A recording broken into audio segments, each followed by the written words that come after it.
जय हिंद साथियों, स्वागत है आपका self study classes Vishwamit Jain YouTube channel और दोस्तों ऐप में। दोस्तों बहुत सारे स्टूडेंट को ऐप डाउनलोड नहीं करते बन रहा है या फिर कर भी लिया है तो कोर्स भी नहीं देख पा रहे हैं। तो मैं आज उनको बता दूं कि ये जो सेल्फ स्टडी क्लासेस इस प्रकार से जब आप प्ले स्टोर से करते हैं तो ये आपका वेल जो है आइकन उसमें लगा हुआ है ना। तो इस प्रकार से सेल्फ स्टडी क्लासेस आपको सर्च करना है और ऐसे आइकन में आपको ऐप मिलने वाला है। ठीक है, तो दोस्तों हम देखें कि प्ले स्टोर में आपको इस प्रकार से दिखेगा ये सेल्फ स्टडी क्लासेस। ठीक है, ये प्ले स्टोर में आपको सेल्फ स्टडी क्लासेस का ऐप दिखने वाला है।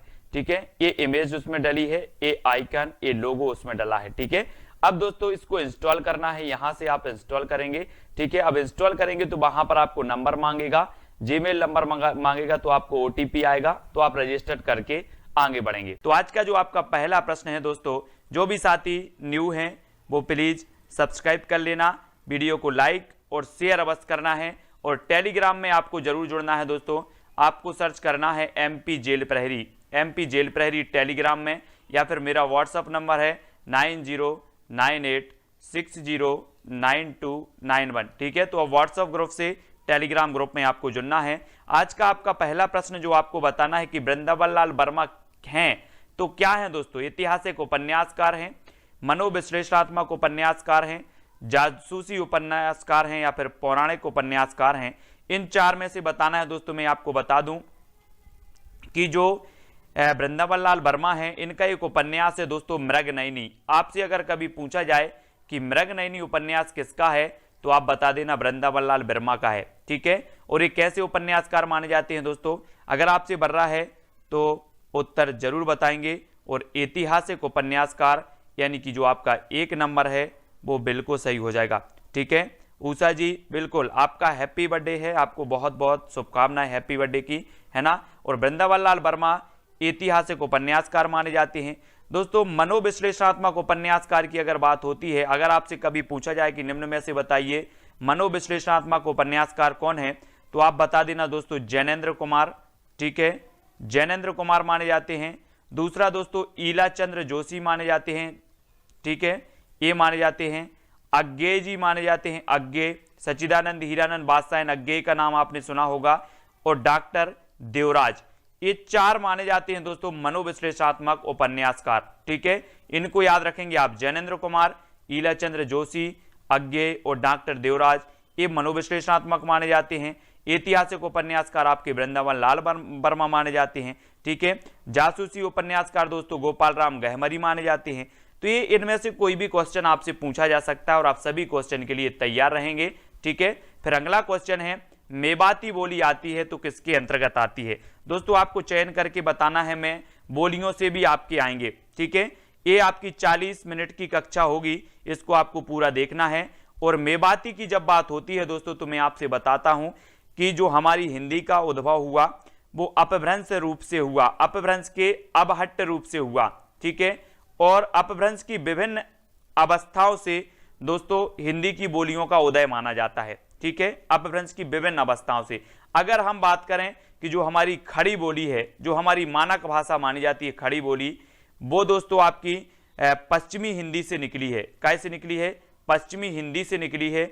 और दोस्तों आपको पता होगा कि ये पश्चिमी हिंदी निकली है सौरसेनी अपभ्रंश से, सौरसेनी अपभ्रंश से, इनको याद रखेंगे। ठीक है, यहां पर मेवाती बोली पूछी गई आपसे, तो ये मेवाती बोली जो है दोस्तों ये राजस्थानी हिंदी के अंतर्गत आती है और ये उत्तरी राजस्थानी कहलाती है। क्या कहलाती है? उत्तरी राजस्थानी।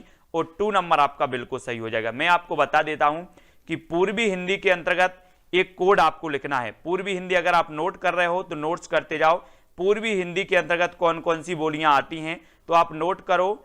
अब छत्तीसगढ़ी, आ ओ बा, अब छत्तीसगढ़ी, छत्तीसगढ़ी कर दो, नोट करो जल्दी से। पूर्वी हिंदी की जो बोलियां आती हैं, कोड है आपकी, ट्रैक है, अब छत्तीसगढ़ी। ठीक है, तो आ से हो जाएगा अवधी, बा से हो जाएगा बघेली और छत्तीसगढ़ी से छत्तीसगढ़ी। ये 3 बोलियां जो हैं आती हैं काय के अंतर्गत? पूर्वी हिंदी के अंतर्गत। ये कोड हो गया आपका अब छत्तीसगढ़ी, इसको नोट कर लिया आपने। फिर आता है दोस्तों बिहारी हिंदी, तो बिहारी हिंदी के अंतर्गत आती हैं कौन सी? मैथिली, मगही और भोजपुरी। ये आपकी आती हैं दोस्तों काय के अंतर्गत? बिहारी हिंदी के अंतर्गत। ठीक है, और जो बिहारी हिंदी है दोस्तों, ये मागधी अपभ्रंश से विकसित हुई है, मागधी अपभ्रंश से इसका उद्भव माना जाता है ना। ये भी आपको याद रख लेना, मैं आपको बता दे रहा हूं। मागधी आपसे पूछा जाएगा निम्न में से बताइए कौन सी मागधी अपभ्रंश से विकसित भाषा मानी जाती है, तो आप मागधी का भी कोड लिख लो। मागधी से जो निकली थी दोस्तों, वो निकली थी आपका कि बिहारी का बंगला उड़ा असमिया में, बिहारी का बंगला, बंगला यहां पर बंगला उड़ा असमिया में, असमिया में, ठीक है। तो इसको याद रख लेंगे, बिहारी से बिहारी हिंदी, बंगला से बंगला, है ना, उड़ा से उड़िया और असमिया में तो असमिया। ये 4 भाषाएं थी जो मागधी अपभ्रंश से विकसित हुई और उन्हीं में से बिहारी हिंदी थी। और बिहारी हिंदी के अंतर्गत आपकी जो आती हैं वो आती हैं दोस्तों कौन कौन सी, मगही, मैथिली, भोजपुरी, इनको याद रखेंगे, ठीक है। और ये जो राजस्थानी हिंदी है, ये दोस्तों आपकी सौरसैनी अपभ्रंश से इसका उद्भव हुआ था। पश्चिमी हिंदी, राजस्थानी और गुजराती, ठीक है, इनका याद रखेंगे। यानी 3 यहां पर जो आपका मेवाती पूछा गया तो ये राजस्थानी हिंदी हो जाएगा, यानी कि जो बोलियां हैं इनसे आपको लिखना है, ठीक है। तो अगला क्वेश्चन है आपको, पंडिताई शब्द में प्रत्यय है तो वो कौन सा है। प्रश्न क्रमांक 3 का उत्तर पूछेंगे, ठीक है, आपका सही हो जाएगा।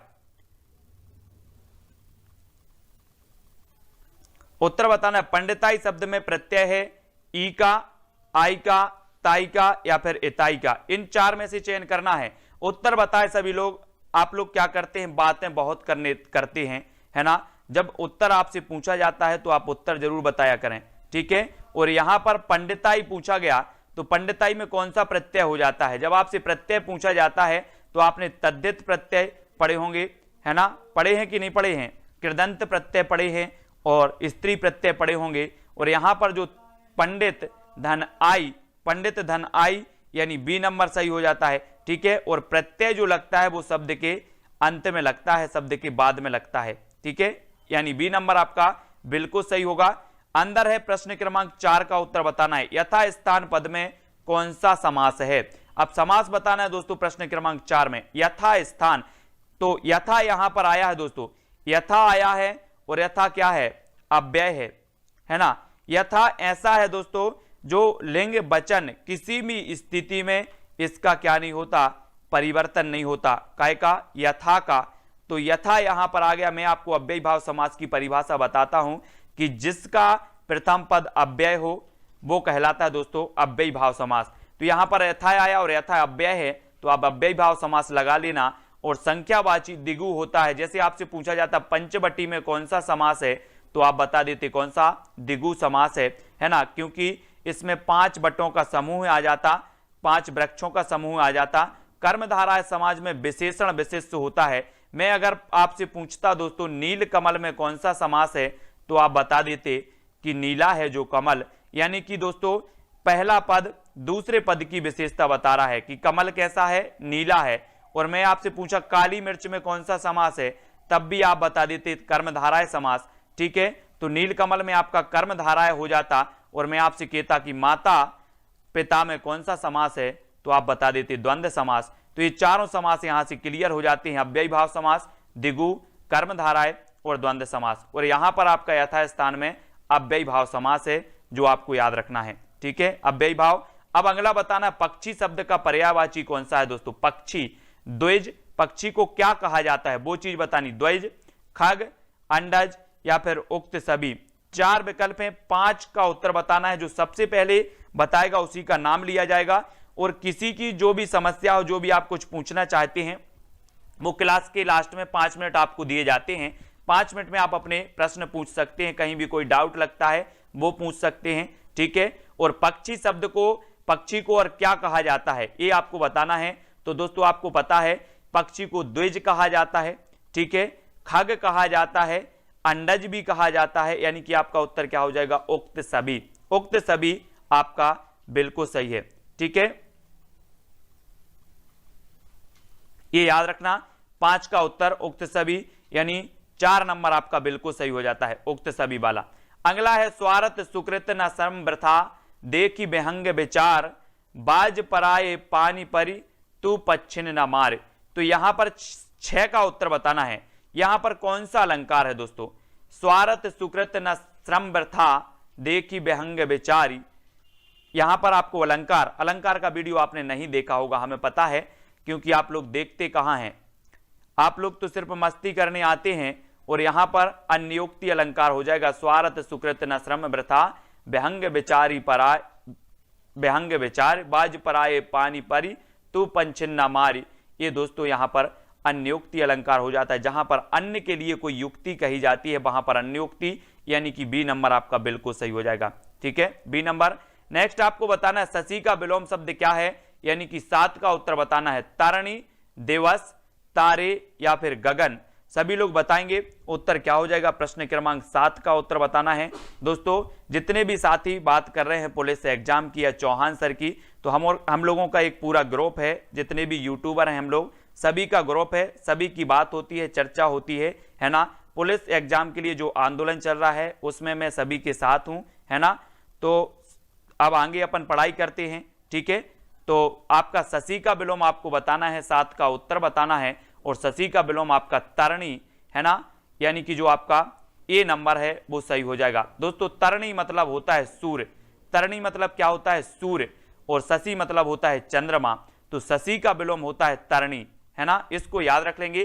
तरणी 2 प्रकार से लिखा जाता है दोस्तों, इस प्रकार से, ये ता रा, और इसमें बड़ी की मात्रा अगर लगी हो तो इसका मतलब होता है नाव। ममता एमसी जी, अगर बड़ी की मात्रा लग जाए तो इसका सही अर्थ होता है नाव, और छोटे ई की लग जाए तो इसका अर्थ होता है सूर्य। तो तरणी और तरणी में अंतर होता है, इसको आप लोग समझ लेना, तरणी और तरणी, है ना। तो यहां पर जो तरणी है ये सूर्य और ये शशि, तो शशि का हो जाता है क्या, सूर्य, इसको याद रखेंगे। ठीक है, गोपियां यहीं श्री कृष्ण से मिला करती थी। वाक्य है स्थान बोधक संरचना, विनम्रता सूचक संरचना, दिशा बोधक संरचना या फिर विधि सूचक संरचना। तो गोपियां यहीं श्री कृष्ण से मिला करती थी, ये वाक्य कैसा माना जाता है, यहां मिला करती थी। यहां वाक्य को थोड़ा सा जोर दे के पढ़ना है कि गोपियां श्री कृष्ण से मिला करती थी। यहीं, यहीं मतलब किसी स्थान की बात हो रही है, तो आपका क्या हो जाएगा, क्या हो जाएगा, स्थान बोधक, स्थान बोधक संरचना यहीं हो रही, मतलब स्थान की बात हो रही है। तो आपका जो ए नंबर है वो आपका सही हो जाएगा, गोपियां ही श्री कृष्ण से मिला करती थी, स्थान बोधक हो जाएगा। निष्कपट में कौन सी संधि है दोस्तों, निष्कपट, गुण स्वर संधि, यण स्वर संधि, व्यंजन या फिर विसर्ग संधि, यानी कि प्रश्न क्रमांक 9 का उत्तर लिखना है आपको। हाँ, इससे एमपीएसआई में भी ऐसा ही पैटर्न पूछा जाता है। और निष्का हो जाएगा दोस्तों आपका नेह धन कपट, नेह धन कपट बराबर क्या होगा, निष्कपट। और यहां पर आपका विसर्ग आ गया, है ना, तो विसर्ग आ गया तो आपकी विसर्ग संधि हो जाएगी 4 नंबर। ठीक है, 4 नंबर आपका सही हो जाएगा।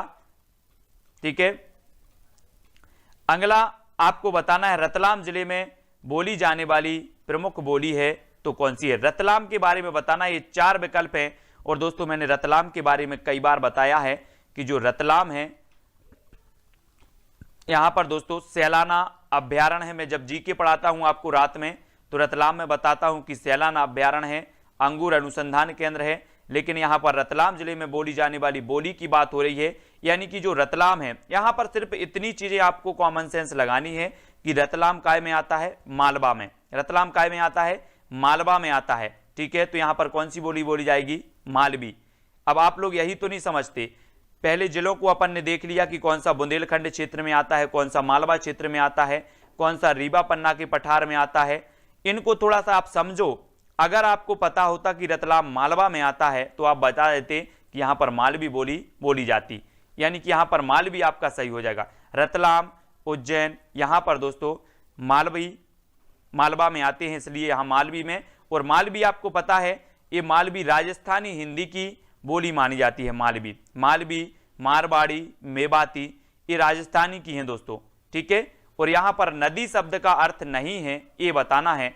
तटनी, स्रोतवाहिनी, निर्झर या फिर सरित, नदी के हमेशा पूछे जाते हैं दोस्तों, एग्जाम कोई भी हो, नदी के पर्यायवाची पूछे जाते हैं। कमल के पर्यायवाची पूछे जाते हैं, जल के पर्यायवाची पूछे जाते हैं, है ना, ब्रह्मा के पर्यायवाची पूछे जाते हैं। मैं आपको बताऊंगा कि कौन कौन पर्यायवाची पूछे जाते हैं हमेशा।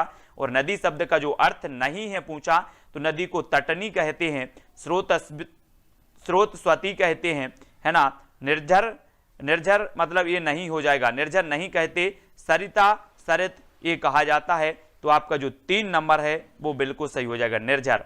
ठीक है, सी नंबर आपका सही हो जाता है। फिर अगला क्वेश्चन आपसे पूछा जाता है, नेबुला का हिंदी पारिभाषिक शब्द क्या होता है? आदर्शात्मकता होता है, निहारिका होता है, अमिश्रित होता है, या फिर तट संबंधी। दोस्तों आपने पढ़े होंगे काय में, साइंस में पढ़े होंगे, क्या पढ़े होंगे? मंदाकिनी, आकाशगंगा, नेबुला, निहारिका, ये सभी आपने पढ़े होंगे भूगोल में, है ना, भूगोल में पढ़े हैं। और नेबुला का हिंदी पारिभाषिक जो शब्द होता है वो होता है निहारिका। निहारिका यानी कि जो 2 नंबर है, बी नंबर है, वो आपका बिल्कुल सही हो जाएगा। ठीक है, सभी लोग वीडियो को लाइक जरूर करेंगे। और अगला शब्द है, आपका प्रश्न है, ऋण शब्द कैसा है दोस्तों? ऋण तत्सम है, तद्भव है, देशज है, या फिर संकर है? मैंने आपको कई बार बताया है दोस्तों कि तत्सम शब्द वो कहलाते हैं जो संस्कृत के ज्यों के त्यों हिंदी में प्रयोग हो रहे हैं, कोई परिवर्तन नहीं हुआ। ठीक है, फिर तद्भव की बात आती है तो तद्भव शब्द वो हैं जो आए तो संस्कृत से हैं लेकिन हिंदी में आके उनका रूप क्या हो गया? परिवर्तित हो गया, तो वो तद्भव हो गए, है ना। फिर दोस्तों आता है देशज। देशज यानी कि अपनी देसी भाषा में जो उत्पन्न हुए हैं वो देशज कहलाते हैं। और संकर शब्द यानी कि दोस्तों 2 भाषाओं का जो मिश्रित होता है वो होता है संकर शब्द, है ना। तो यहां पर जो ऋण शब्द है, ऋण, ये आपका तत्सम है। तत्सम यानी कि 2 नंबर आपका बिल्कुल सही हो जाएगा, बी नंबर आपका बिल्कुल सही है। और अब आपको बताना है, अब तब करना मुहावरे का अर्थ क्या है? अब तब यानी कि आजकल करना, टाल मटोल करना, बहाना करना, या फिर उक्त सभी, क्या हो जाएगा? अपन बोलते ना कि यार वो तो अब तब कर रहा है, मैंने उसको 5,000 रुपए दे दिए थे और वो अब तब कर रहा है। तो अब तब करना मतलब आजकल करना भी होता है, टाल मटोल करना भी होता है, बहाना करना भी होता है ना। तो आपका अब तब करना यानी उक्त सभी, डी नंबर आपका बिल्कुल सही हो जाएगा, डी नंबर। ठीक है, डी नंबर आपका सही है दोस्तों। अगला है, मध्य प्रदेश से प्रकाशित साहित्यिक पत्रिका कौन सी थी? आपको पता है दोस्तों कि जब मध्य प्रदेश की बात होती है तो मध्य प्रदेश का प्रथम समाचार पत्र माना जाता है कौन सा? ग्वालियर अखबार। ग्वालियर अखबार ये दोस्तों ग्वालियर से प्रकाशित हुआ था और ये उर्दू भाषा में प्रकाशित हुआ था। ये मध्य प्रदेश का प्रथम समाचार पत्र था। लेकिन अगर आपसे पूछा जाए कि मध्य प्रदेश का प्रथम हिंदी में प्रकाशित समाचार पत्र कौन सा था, तो आपका उत्तर हो जाएगा मालवा अखबार। ठीक है, जो कि इंदौर से प्रकाशित हुआ था। और मध्य प्रदेश से प्रकाशित साहित्यिक पत्रिका का जो नाम है वो है समागम। क्या नाम है दोस्तों? समागम। और 1 नंबर आपका बिल्कुल सही हो जाएगा, ए नंबर आपका सही हो जाएगा। ठीक है, 1 नंबर। इसको आपको बहुत अच्छे से पढ़ना है। ज्ञान मंडल बृहत हिंदी कोश में लगभग दोस्तों 1,50,000 शब्द हैं। ये आपको बताना है किस प्रकार का वाक्य है। ज्ञान मंडल बृहत हिंदी कोश में 1,50,000 शब्द हैं। ये आज्ञा सूचक वाक्य होगा, इच्छा सूचक हो जाएगा, विधानवाचक हो जाएगा, या संकेतार्थक हो जाएगा। तो दोस्तों इसमें कोई संकेत नहीं दिया गया तो ये कट गया आपका, इसमें कोई आज्ञा नहीं दी गया तो ये भी कट गई, है ना। अब इच्छावाचक और विधानवाचक 2 चीजें आपको होती हैं और 2 चीजें में आपका यहां पर इच्छा से आप नहीं कर रहे। आप बोलते हो कि आपकी यात्रा मंगलमय हो, आप इच्छा से बोलते हो, ठीक है। लेकिन यहां पर तो एक बात कही गई है जो विधान है, जो विदित है ना, वो कही गई है कि ज्ञान मंडल बृहत कोश में 1,50,000 शब्द हैं। तो ये आपका विधानवाचक वाक्य हो जाएगा, यानी 3 नंबर आपका बिल्कुल सही हो जाएगा, सी नंबर आपका सही हो जाएगा। ठीक है, हिंदी में आप जितनी ज्यादा प्रैक्टिस करोगे उतनी ज्यादा पकड़ हिंदी में आप बनती जाएगी। विलोम शब्द युग में नहीं है तो कौन सा नहीं है? मुक्ति का विमुक्ति, पूर्वान का अपराह्न, सरल का जटिल, नीरव का ध्वनि। अब विलोम शब्द युग में नहीं है बताना है दोस्तों, तो कौन सा नहीं है, कौन सा नहीं माना जाता? तो आपने विलोम शब्द पढ़े हैं दोस्तों, पहली कक्षा से ही विलोम चालू हो गया था आपका, और आपका यहां पर सही होगा मुक्ति का विमुक्ति। मुक्ति का विमुक्ति ये दोस्तों आपका विलोम शब्द नहीं होता, यानी कि आपका जो 1 नंबर है अंश जी, 1 नंबर आपका बिल्कुल सही है। पूर्वान का अपरवान ये है, सरल का जटिल है, नीरव का ध्वनि भी है, ये तीनों तो सही हैं। फिर आपने देखा कि मुक्ति का विमुक्ति ये विलोम नहीं है एक दूसरे के, यानी आपका उत्तर ए नंबर बिल्कुल सही हो जाता है। ठीक है, अब आपको दोस्तों शुद्ध वाक्य बताना है। देखो जो पर्यायवाची हैं, जो विलोम है, इनकी कोई ट्रिक नहीं होती, इनको आपको अभ्यास करना है। जितना आप पढ़ोगे उतने ज्यादा आपको क्लियर होंगे शब्द, उतनी ज्यादा चीजें आपको क्लियर होंगी। तो आप लोग प्रैक्टिस जरूर किया करें। शुद्ध वाक्य बताना है। अब कोयल का कंठ सबसे मधुरतम है, मोहन और रीता दोनों तैर रहे हैं, उसके अंदर कई दोष हैं, आकाश बहुत उच्च है। तो आपको बताना है इसमें शुद्ध वाक्य कौन सा है। शुद्ध वाक्य का चयन करना है दोस्तों, और आपको पता होगा दोस्तों कि यहां पर आ गया क्या, सबसे, है ना, और यहां पर आ गया दोस्तों, ठीक है, और ये मोहन और रीता दोनों तैर रहे हैं, ये 2 नंबर जो है वो आपका सही हो जाता है। 2 नंबर आपका सही हो जाता है, बी नंबर जिनने बताया है बी आपका सही हो जाता है। ठीक है, तो ये चीज आपको याद रखनी है कि यहां पर मधुरतम की अगर बात हो, मधुरतम, तो मधुरतम दोस्तों सबसे मधुर ही होता है। मधुर और मधुरतम, यानी कि मधुरतम होता है श्रेष्ठ, अपन बोलते हैं ना मधुर, और मधुर का जब श्रेष्ठ हो जाता है तो उसे मधुरतम कहते हैं, और यहां पर सबसे लगाने की कोई जरूरत थी नहीं, है ना। तो ये भी आपका वाक्य गलत हो जाता है और 2 नंबर आपका सही हो जाता है। ठीक है, 2 नंबर। ये सबसे मधुरतम नहीं आता बेटा, 1 नंबर नहीं आता, क्योंकि मधुरतम होता ही सबसे श्रेष्ठ है ना। मधुर का श्रेष्ठ जो बनता है वो मधुरतम बनता है। ठीक है, और आपको बताना है शुद्ध शब्द कौन सा है, उपर्युक्त, आह्लाद, उन्नति या फिर कृत्यकृत, कौन सा है। प्रश्न क्रमांक 19 का उत्तर सबसे पहले कौन बताता है उसका देख लेते हैं। कौन बता रहा है सबसे पहले 19 का शुद्ध शब्द कौन सा है, और शुद्ध शब्द किसी ने अभी तक नहीं बताया, और आपका जो ना तो आह्लाद है ना उन्नति है ना। संध्या जी साहू बिल्कुल सही है आपका, प्रेम सिंह जी उपर्युक्त आपका 1 नंबर बिल्कुल सही हो जाता है। ठीक है, उपर्युक्त ए नंबर आपका बिल्कुल सही है, ये शुद्ध शब्द माना जाएगा। ठीक है, सबसे पहले बताने वाले 2 ऐसे अपने स्टूडेंट होंगे जिनका मैं नाम लूंगा। ठीक है, समुच्चरित भिन्नार्थक शब्द युग में नहीं है तो कौन सा नहीं है, समुच्चरित और भिन्नार्थक ये शब्द युग में नहीं है तो कौन सा, सुत, सूत, सुवन, सुमन, सुर, सूर, सदा, सर्वता। समुच्चारित भिन्नार्थक शब्द बताना है तो कौन सा नहीं है आपका। देखो सुत, सूत ये समुच्चारित हैं, सुवन, सुमन ये भी समुच्चारित हैं, सुर, सूर ये भी समुच्चारित हैं, सदा और सर्वदा ये आपका समुच्चारित नहीं होगा। यानी कि 4 नंबर आपका 20 का जो उत्तर बताया है वो कौन बताता है, सबसे पहले 20 का चयन करें सभी लोग और उत्तर बताएं। और दोस्तों आपका जो 4 नंबर है वो तो आपका सही हो ही जाएगा, गीतांजलि, है ना, और विक्रम लोधी जी, बहुत बढ़िया, आपके आंसर बिल्कुल सही है। फिर आपको बताना है नी उपसर्ग से बना शब्द कौन सा है, यानी कि प्रश्न क्रमांक 1, निकाय, नीलाभ, निष्काम या फिर निकाय। 4 विकल्प में से चयन करना है हमें, है ना, और उत्तर आपका क्या हो जाएगा। तो नी उपसर्ग पूछा गया है पिंकी मीना जी, और उपसर्ग आपको पता है कि शब्द के प्रारंभ में लगते हैं, है ना, उपसर्ग, और शब्द के अंत में लगते हैं प्रत्यय। ठीक है, ये तो आपको पता है।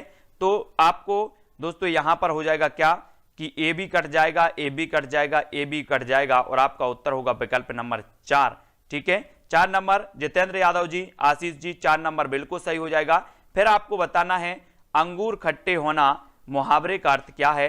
प्रश्न क्रमांक 2 में अंगूर खट्टे होना मुहावरे का अर्थ हमें बताना है, और सौरभ सक्सेना जी प्रश्न क्रमांक 2 का अंगूर खट्टे होना, इसका सही आंसर क्या हो जाएगा। 4 विकल्प है हमारे सामने, मृत्यु निकट आना, कोई वस्तु ना मिलने पर उसका दोष निकालना, एक ही स्थान पर पड़े रहना या फिर देने से साफ मना कर देना। तो इसमें से हमने चयन किया है, और अमृता गौतम 2 का जो आंसर आपका हो जाएगा वो हो जाएगा कोई वस्तु ना मिलने पर उसका दोष निकालना, ये आपका अंगूर खट्टे होना, है ना, बी नंबर आपका बिल्कुल सही हो जाता है। ठीक है, इसको याद रखेंगे। प्रतीक्षा जी नेक्स्ट बताना है यथावत का शुद्ध रूप निम्न में से कौन सा है। यथावत हमने देखा था कि दोस्तों यथासंभव या फिर यथाशक्ति अगर आता है तो अव्ययी भाव समास होता है। लेकिन यथावत का शुद्ध रूप पूछा गया, यानी कि यथावत लिखा कैसे जाता है ये हमें बतानी है, तब आपका बिल्कुल सही आंसर क्या हो जाएगा, राधिका जी। यानी कि प्रश्न क्रमांक आपका तीसरा है। और यथावत जो लिखा जाता है दोस्तों वो कैसा लिखा जाता है, ये यथावत लिखा यानी कि गलत हो गया, ये यथवत लिखा ये भी गलत हो गया, ये भी गलत हो गया। और उत्तर आपका जो हो जाएगा आर के वर्मा जी क्या हो जाएगा 2 नंबर, है ना, 2 नंबर यथावत, बी नंबर बिल्कुल सही हो जाएगा। ठीक है, बी। और अगला क्वेश्चन है पंचवटी में कौन सा समास है। पंचवटी यानी कि 4 का उत्तर बताना है। पंचवटी मैंने आपको बताया भी था संदीप जी, क्या बताया था कि 5 बटों का समूह, यानी कि 5 वृक्षों का समूह। ठीक है, इसको याद रख लेंगे, है ना। आर श्री जल्दी से बताना है 4 का उत्तर क्या होता है। और सभी लोग अगर पढ़ने में ध्यान देंगे तो बड़ा मजा आएगा दोस्तों। नाम तो मैं आपको सबसे लास्ट में सभी के नाम लूंगा, आप चिंता ना करें। और पंचवटी में जो समास है वो आपका हो जाएगा दोस्तों द्विगु समास। द्विगु समास यानी कि 4 नंबर, यानी कि दोस्तों यहां पर पंच आ रहा है और ये पंच क्या है, संख्यावाची है ना। और 5 बटों का समूह है तो हो जाता है द्विगु समास। लेकिन यहां पर अगर आपसे पूछा जाता दशानन में कौन सा समास है, तो दशानन यानी कि 10 हैं मुख जिसके, तो आपके सही हो जाता बहुब्रीहि समास। वहां पर भी 10 आ रहा था संख्यावाची, लेकिन बहुब्रीहि समास होता। लेकिन दोस्तों यहां पर आपका द्विगु है, बहुब्रीहि समास हो जाता आपका दशानन में। ठीक है, माता पिता में आपका द्वंद्व समास होता और नील कमल में आपका कर्मधारय समास हो जाता। मतलब पहला पद दूसरे पद की अगर विशेषता बताए तो वहां पर आपका क्या हो जाता है, कर्मधारय समास हो जाता है। फिर आपसे पूछा जाता है कि आ उपसर्ग से बना शब्द कौन सा है। आ, बड़ा आ यहां पर दिख रहा होगा, इससे कौन सा शब्द जो है उपसर्ग बना है, अमर्त, अवरण, आवरण या फिर अकारण। यानी कि प्रश्न क्रमांक 5 का उत्तर बताना है। किरण गुप्ता जी, नेहा जी 5 का उत्तर सभी लोग बताएंगे और आपका बिल्कुल सही आंसर होगा कि अमर्त तो है नहीं, आवरण तो है नहीं, 2 तो आपके कट गए, और आकरण भी अकारण भी नहीं है, तो आ उपसर्ग आपका क्या हो जाता है, आ अलग है, भरण अलग है ना। तो 3 नंबर सी नंबर आपका बिल्कुल सही हो जाता है, सी नंबर राजेश जी। ठीक है, आवरण आपका बिल्कुल सही है। कमान का कौन सा सही विलोम है दोस्तों, कमान। आप लोग बोलते कि मैं कमान संभाल रहा हूं, मैं कमान संभाल रहा हूं सर, तो आप लोग कमान संभालो, और मैं पढ़ा रहा हूं आप लोगों को एसपीजी। कमान का जो विलोम होता है वो होता है तीर, और तीर कमान आप बोल देते हो, है ना। जैसे हम पढ़ते हैं संधि का विलोम होता है विच्छेद, संधि का विलोम विच्छेद, वैसे ही तीर का कमान, तीर का विलोम कमान, कमान का विलोम क्या होता है, तीर, कमान का तीर। इस प्रकार से कमान का तीर और संधि का विलोम विच्छेद। तो इनको पढ़ते जाएं, 3 नंबर आपका बिल्कुल सही हो जाएगा। त्रिफला बताना है, त्रिफला में कौन सा समास है दोस्तों। त्रिफला कर्मधारय हो जाएगा, द्वंद्व, बहुब्रीहि या फिर द्विगु समास हो जाएगा। तो त्रिफला में हमें देवेंद्र जी बताना है कि त्रिफला में कौन सा समास हो जाता है। और आपको पता भी है कि सर 3 फलों का क्या हो जाएगा, समूह हो जाएगा। ठीक है, अंकिता सिंह जी प्रश्न क्रमांक 7 में त्रिफला दिया है, और त्रिफला में आप क्या बता देते हो, द्विगु समास, 3 फलों का समूह, है ना। जैसे हम बोले त्रिमास, त्रिमासिक, है ना, 3 मासों का समूह। ठीक है, और द्विगु यहां पर आपका हो जाएगा 4 नंबर ममता जी, 4 नंबर द्विगु समास बिल्कुल सही होगा। भक्ति रस का स्थायी भाव क्या होता है दोस्तों, भक्ति रस, मैंने आपको कई बार बताया है कि रस संप्रदाय सबसे प्राचीन संप्रदाय माना जाता है। ठीक है, अब सबसे प्राचीन जो संप्रदाय रस संप्रदाय, इसके प्रवर्तक कौन माने जाते हैं, तो भरत मुनि माने जाते हैं। सबसे प्राचीन संप्रदाय भरत मुनि ने दिया है, और उन्होंने दोस्तों सबसे पहले 8 रसों की चर्चा की है अपने दोस्तों ग्रंथ में। ठीक है, नाट्यशास्त्र, नाट्यशास्त्र इनका ग्रंथ है, सोनू मीना जी, किसका, भरत मुनि का, और उसमें 8 रसों की चर्चा की है। और यहां पर भक्ति रस का स्थायी भाव आपसे पूछा गया है, तो विश्वास है, ईश्वर विषयक रति है, समर्पण है, या फिर आस्था है। और दोस्तों आपको पता है कि भरत मुनि ने शांत रस नहीं माना, और आगे चल के शांत रस भी रस की श्रेणी में आया, और रसों की कुल संख्या 9 हो गई, और फिर भक्ति रस और श्रृंगार रस आ गया। और यहां पर ईश्वर विषयक जो रति होता है, रति मतलब प्रेम, इस ईश्वर विषयक जो प्रेम होता है, भक्ति होती है, वो भक्ति रस के अंतर्गत आता है। दोस्तों आपको पता है कि मीराबाई ने जो भक्ति की थी वो भक्ति रस के अंतर्गत आती है, इन्होंने दोस्तों श्री कृष्ण को ही अपना सब कुछ माना और श्री कृष्ण से ही प्रेम किया। वो जो प्रेम था, वो जो रति के भाव थे, वो दोस्तों भक्ति मानी जाती है। भक्ति का क्या माना जाता है? स्थायी भाव माना जाता है, यानी कि ईश्वर विषयक रति। ठीक है, संकल्प के लिए सही संधि विच्छेद क्या होगा दोस्तों?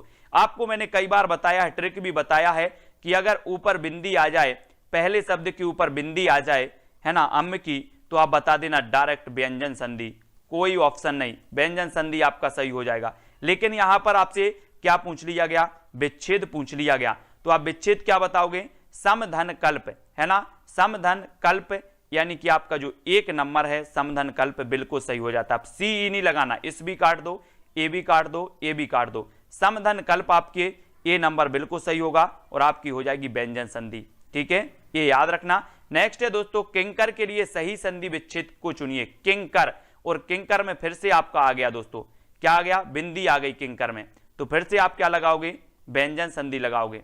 और किम का क्या हो जाएगा? किम यहां है, किमकर, तो आपका किन नहीं होगा, ना किम होगा, है ना, और दोस्तों ना आपका किम धन कण होगा। तो कौन सा उत्तर हो जाएगा? प्रश्न क्रमांक 10 में उषा जी, जितेंद्र जी, प्रश्न क्रमांक 10 में बताना है और 10 में आपका सही हो जाता है किंकर। और किंकर का होता है दोस्तों, क्या होता है?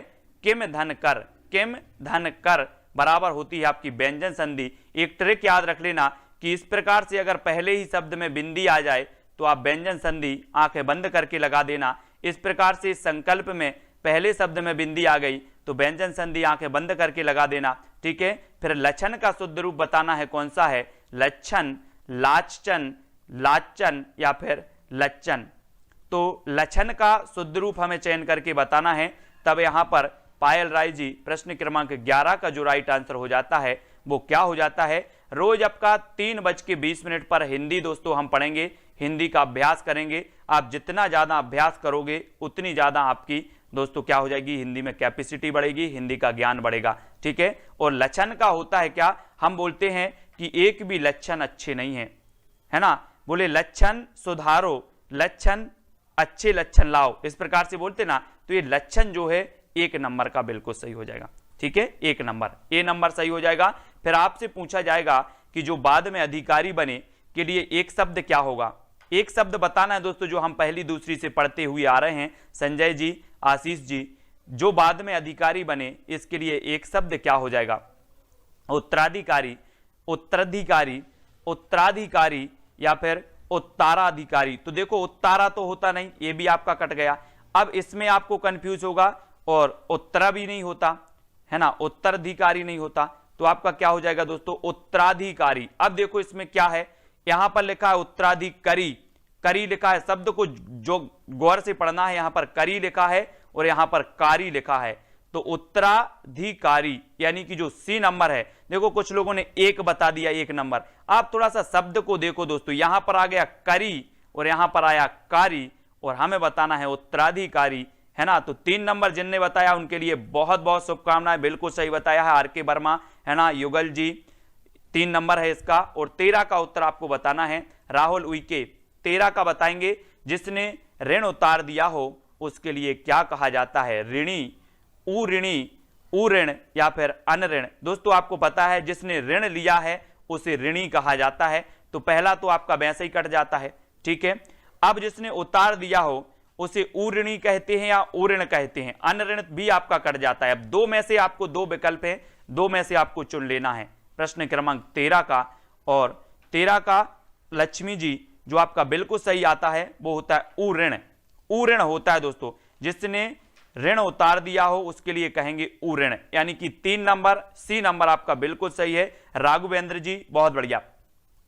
फिर कामदेव के लिए सही पर्यायवाची वाले शब्दों की पंक्ति बतानी है। कामदेव के लिए दोस्तों ऐसे क्वेश्चन कई पूछे जाते हैं व्यापम में, इसलिए ऐसे क्वेश्चन के लिए आप तैयार रहना है, क्योंकि यहां गलती आपकी सबसे ज्यादा होती है दोस्तों। अनंग मर्दन मनोज, अनंग मादन मनोज, अनंग मदन मनोज, अनग मर्दन मनोज। अब आप बताओ कि दोस्तों यहां पर अनंग अनंग आया है तो अनंग तो आ गया, मतलब अनंग तो हो गई। ठीक है, मनोज मनोज सब में आ गया है तो मनोज भी है। अब एक फंसी है, मर्दन होगा कि मदन होगा, एक आपकी फंस गई तो आपका होगा दोस्तों क्या? मदन। तो आपका जो उत्तर हो जाता है कि अनंग, मदन और मनोज, यानी कि आपका सही उत्तर क्या हो जाता है 3, सी नंबर आपका सही हो जाता है। दोस्तों आप यहां पर सर्च करें कि अनंग अनंग सब में आ गया तो अनंग आपका हो गया, है ना। अब मर्दन ये आ रहा था तो आपका 3 नंबर, मनोज मनोज भी आ रहा था तो मनोज भी आपका हो जाता, सी नंबर आपका बिल्कुल सही है राधिका वर्मा जी। नेक्स्ट आपको बताना है मोहन त्रासती मुख नटती आंखन सो लपटाती, है ना, एची छोड़ावती ईचिकर आंगे आवती जाती। इसमें हमें बताना है रस कौन सा है। रस मोहन त्रासती मुख नटती आंखन सो लपटाती एची छुड़ावत ईचिकर आंगे आवती जाती, इसमें कौन सा रस हो जाएगा। रस को पढ़ना है दोस्तों। रस बहुत ही दोस्तों कई बार पूछे जाते हैं, 1-2 प्रश्न आपकी हर परीक्षा में पूछे जाते हैं और यहां पर आपका श्रृंगार रस हो जाता है। मोहन त्रासती मुख नटती, है ना, आंखन सो लपटाती और एची छुड़ावत ईचिकर आंगे आवती जाते। श्रृंगार रस के 2 भेद होते हैं दोस्तों। क्या होता है श्रृंगार रस के 2 भेद होते हैं, एक संयोग श्रृंगार और एक वियोग श्रृंगार। आपको पता है कि जब सीता जी का हरण हुआ, सीता जी का जब हरण हुआ तो राम जी ने कहा था कि हे खग मृग हे मधुकर श्रेणी तुम देखी सीता मृग नैनी, यानी कि राम जी क्या पूछ रहे थे, खग और मृगों से पूछ रहे थे कि सीता जी कहां हैं, आप बताइए आपने देखी है क्या। यानी कि ये वियोग की दशा थी, किसकी, राम की, तो ये वियोग श्रृंगार हो जाता। लेकिन आपसे एक और उदाहरण दिया जाता कि राम को रूप निहारत जानकी कंगन के नग की परछाई याते सब सुध भूल गई कर टेक रही पल टारत नाही। मतलब राम को रूप देख के जानकी सब सुध बुध भूल गई। तो यहां पर दोस्तों आपका संयोग श्रृंगार हो जाता है। ये संयोग और वियोग श्रृंगार आपको बहुत अच्छे से पढ़ना है ना। घर के लिए सही पर्यायवाची वाले शब्दों का पंक्ति को चुनना है। घर जिसमें आप रहते हो घर वो बतानी है। सदन निकतन गेह, सदन निकतन गेह, तो आपको एक चीज तो पता है दोस्तों कि घर को निकेतन कहा जाता है, एक शब्द है गेह भी कहा जाता है। तो आपकी 2 चीजें क्लियर हो जाती हैं कि निकेतन कहा जाता है, गेह कहा जाता है और सदन कहा जाता है। तो यहां पर आपका सही उत्तर क्या होगा, तो ये जो आपका 2 नंबर है, सदन कहा जाता है घर को, निकेतन कहा जाता है घर को, गेह भी कहा जाता है घर को, यानी कि घर के पर्यायवाची सदन भी हो जाएगा, निकेतन भी हो जाएगा और गेह भी हो जाएंगे। ठीक है, यानी जो 2 नंबर है आपका बी नंबर वो बिल्कुल सही हो जाएगा। ठीक है, बी नंबर। दोस्तों मैं आपसे बोल रहा हूं कि आप प्रैक्टिस करें, जितनी ज्यादा प्रैक्टिस करेंगे हिंदी में उतना ज्यादा आपकी हिंदी में पकड़ आएगी। अंत प्रत्यय से बना शब्द कौन सा है, अंत प्रत्यय, और प्रत्यय आपको याद रख लेना है। हमेशा कई बार होता है क्या है कि प्रत्यय पूछा गया, कुछ लोग उपसर्ग लगा के आ जाते हैं, तो प्रत्यय मानसिकता बनाओ कि प्रत्यय दोस्तों बाद में लगता है संजय जी और उपसर्ग लगता है शब्द के पहले। और यहां पर अंत प्रत्यय से बना शब्द बताना है तो दोस्तों अंत से क्या हो जाएगा, अंतः नहीं होगा, है ना, अंतरंग नहीं होगा, अंतिम नहीं होगा, इसमें कोई अंत प्रत्यय नहीं आ रहा। रटंत में कर दो तो रट धन अंत बराबर हो जाता है रटंत, रटंत। तो दोस्तों रट एक शब्द है, अंत भी आपका प्रत्यय हो जाएगा, यानी कि डी नंबर आपका बिल्कुल सही हो जाएगा रटंत, है ना। आप रटंत लेते हो तो अंत में उच्चारण होता अंत, अंत, है ना, तो इस पे रटंत आपका सही होगा। करुण का कौन सा सही विलोम शब्द है, करुण का। सभी लोग ध्यान रखेंगे दोस्तों, रोज 3:20 पर अपनी हिंदी की क्लास होती है ना। रात्रि 11 बजे जीके का डोज होता है, तो जरूर पढ़ें। और करुण का जो सही विलोम शब्द है निष्ठुर, निष्ठुर, निष्ठुर या फिर निष्ठुर, करुण का बताना है और विलोम बताना है। हम क्या करते हैं, किसी के प्रति करुणा, करुणा दर्शाते हैं, है ना। और कोई कोई व्यक्ति क्या करता है, बड़ा निष्ठुर होता है। और निष्ठुर जो हम करते हैं दोस्तों, तो निष्ठुर इस प्रकार से लिखा जाता है, ना कि इस प्रकार से, ना स्ठुर और ना निष्ठुर, है ना। निष्ठुर इस प्रकार से लिखा जाता है, यानी 2 नंबर।